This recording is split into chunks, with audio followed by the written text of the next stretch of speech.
ardada dugsiga sare ee dhigata fasalka 12aad ayaa gabi ahaanba ku dhawaaqay inaysan u fariisan doonin imtixaanka labaad iyagoona xabasho ka ah arrimahan soo socda. kow in dowladdu kala duldhacday caro ay u qabtay kuwii imtixaanka faafiyey. labo inay ciqaab ku riday ardada soomaaliyeed ee masaakiinta ahaa, ciqaabtaasi oo laga rabayay inay maraan kuwii imtixaanka faafiyey ee ka tirsanaa wasaaradda waxbarashada hidaha iyo tacliinta sare ee dalka.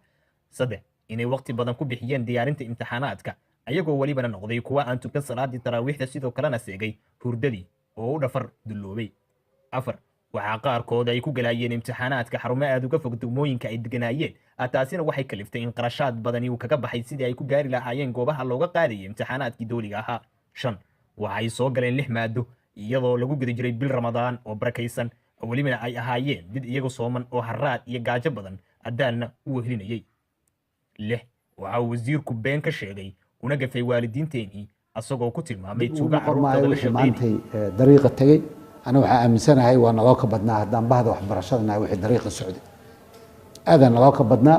maxaa yeelay waxaan isku dayay inaan ardayda la hadlo, waxaan arkay arday uma ekeen dad dhagaxya tuuraay oo mataqaanaa aan caadi ahayn ayaan la kulanay. waa naloo ka badnaa dariiqa wixii aadaanay bal annagu aan isxafidno oo qishka u soo iibinayay oo halkee hooyo iyo aabo Soomaaliyeed weligood qishna ugu iibiyeen. haddaba arrintan waxay muujinaysaa in laga gardaran yahay ardadan Soomaaliyeed, sidoo kalena aysan ciqaabtan la ciqaabayo ay ahayn kuwa mutaystay. waayo imtixaanku ayagu ma ahan kuwii faafiyey, lagumana tilmaami karo ardadan dambiilayaal qaran. fiiro gaar gabi ahaan ardada Soomaaliyeed waxaan u sheegayaa inaysan xaadirin goobaha imtixaanaadka lagu galayo, waana xalka keliya ee looga cadgoosan karo Goodax Barre iyo wasaaraddiisa.